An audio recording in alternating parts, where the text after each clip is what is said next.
G'day punters, welcome to Victims of the Punt. We have day 2 of the championships from an underwater Randwick, but nonetheless we'll find a few winners as long as the races go ahead on Saturday. They will go ahead at some point, I'm sure, but Mark Shean, Mark Rhoden here to help me find some of the better bets on this card. Mark Shean, I'll start with yourself. We saw how the track handled at Canterbury there on Wednesday, and it was just impossible. What are we thinking for Randwick on Saturday? Yeah, well, we've had another downpour this morning, but now the sun has come out. So I don't know. It seems to be 3 seasons in one at the moment.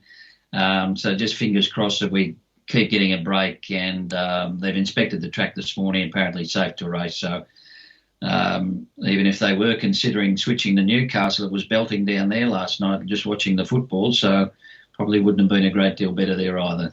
Did they end up getting the helicopters in, or was that just some sort of weird April Fool's joke? I'm not sure about that. The old helicopter and Super Sopper days might be finished, I think. Yeah, I would have thought so. Mark Rhoden, welcome. What are you expecting the track to do if it's bottomless and rail 4 metres? Yeah, I mean, they called it heavy 9 last week, and it was really a 10 on times. It was still very, very wet. I mean, they got a nice day last Saturday, and the track raced fine, but have no doubt about it, it was really wet, and it looks like it's going to be wetter again tomorrow. It's coped remarkably well considering all the rain, but even though the rail's gone out 4, I expect that we'll see a similar pattern to last week in that, they weren't winning out of inside gates last week at any start, and I expect it'll be hard to do that again. Okay.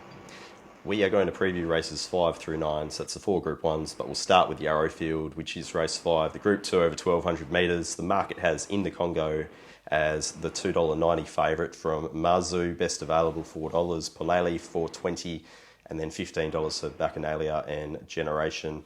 Mark Shean, I'll start with yourself. Did anything take your eye here in the Arrowfield?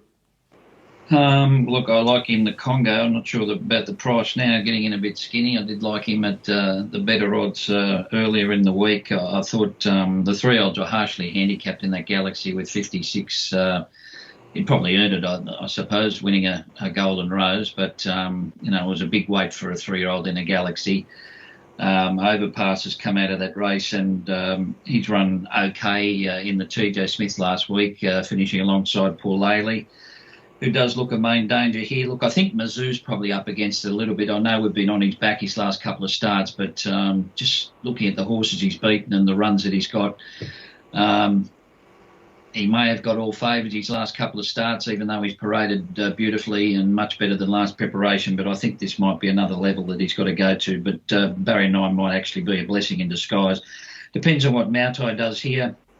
If he jumps and run, I reckon in the Congo can just slot in behind him. And I do like in the Congo. But as I said, I think 290 is probably rock bottom. Okay. Mark Rhoden?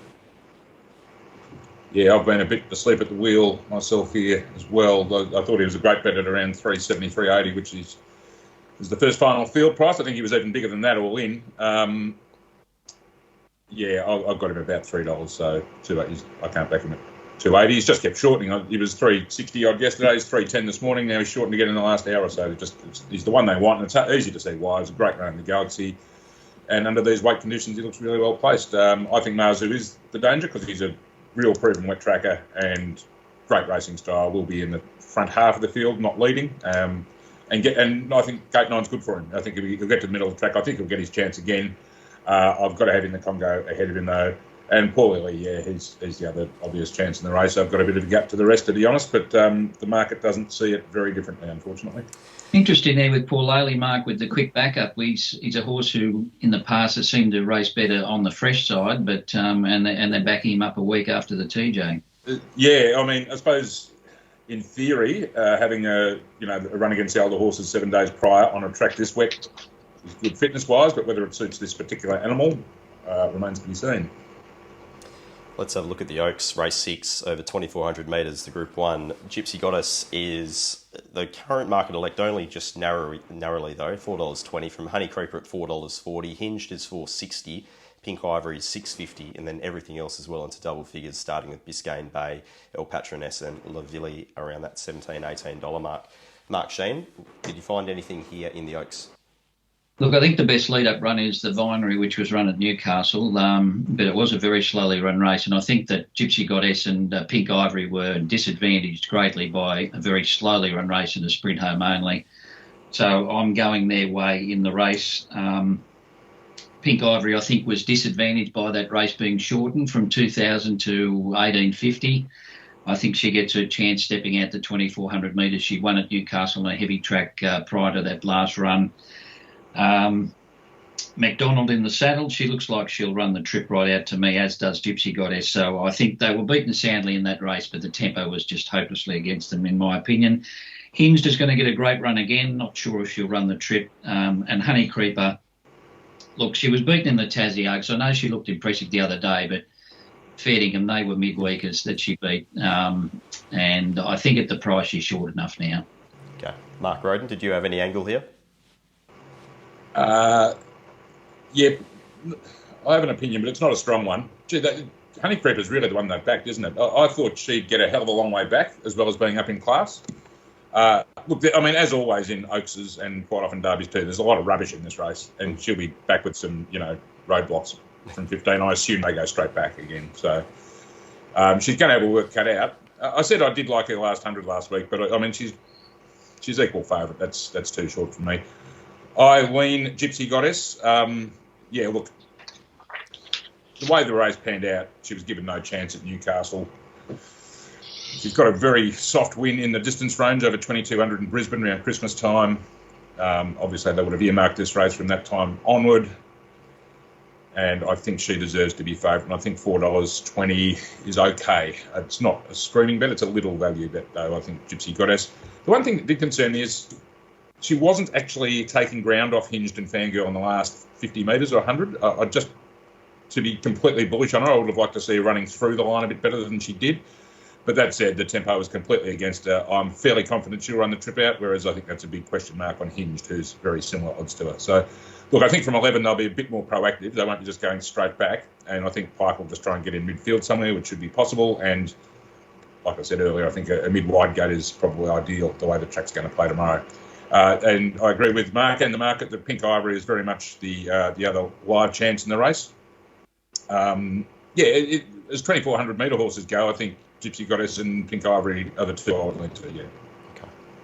All right, race 7 is the Sydney Cup, 3,200 metres, and Stockman is current favourite at $5 from Crystal Pegasus at $6.50. You've got Muncie's and Surefire and Chalk Stream and Knight's Order. They're all at $10. No Compromises 12 with Shiraz at 13, the Chosen One at 14. It sort of just slowly goes upwards from there. Mark Shean, any fancy here in the Sydney Cup? Oh, tough race. Tough race. You could probably back 5 in it and miss the winner.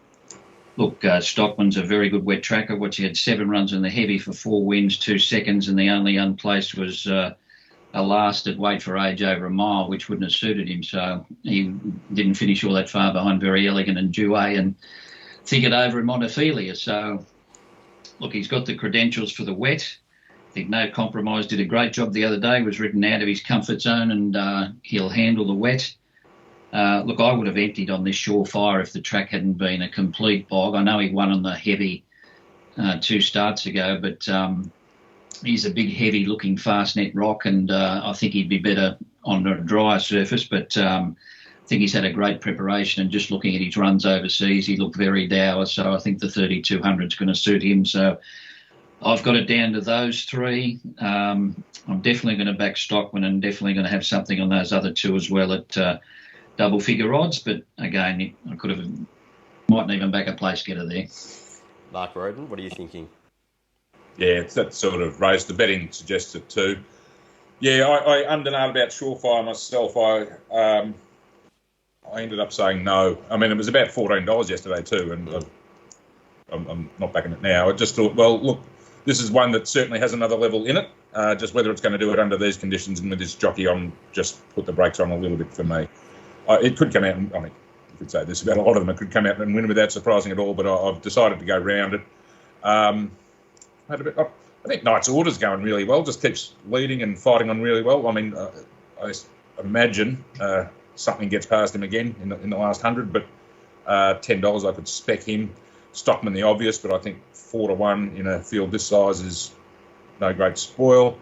I wanted to find Crystal Pegasus, but dealing with a heavy track, and even though wide gates will be okay,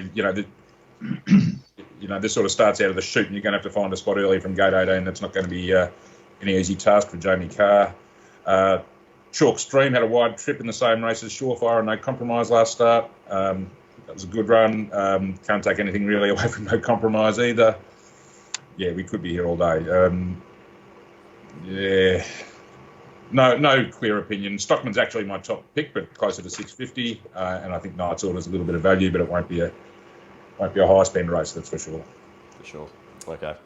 Race 8 is the Queen Elizabeth 2,000 metre Group 1, and Very Elegant is favourite, $3.20 from Animo at 5, Zaki's $5.50, Montefilier's $6.50, as is Duais, and I'm Thunderstruck is $13. Mark Shean, it's a fascinating race. What's your opinion on which Very Elegant turns up? Well, I've just gone back and had a look at her lead-up for the last 2 years. She was beaten in the Queen Elizabeth by a day the last 2 years. She'd won both lead-up races going into that impressively. And now she's coming into off a run at Rosehill where she looked fairly unimpressive, really. She was pretty safely held there by Montefiore, never really looked like winning. So at the price, I couldn't back her. I'm going for Animo. I know the figures weren't as good as Montefiore's race the other day, but I think this has just been a time preparation to peak for a race like this. And I think he'll be hard to beat. And I think Jouet is the danger, and I'm betting around Very Elegant. Okay. Mark Rhoden. Yeah, look, just an intriguing race to price. So what is she, 320 or so? Basically, all your pricing is the probability of her pulling out a run like she did on Melbourne Cup Day. Because if she does that, she wins. And if she doesn't, I would say she won't win.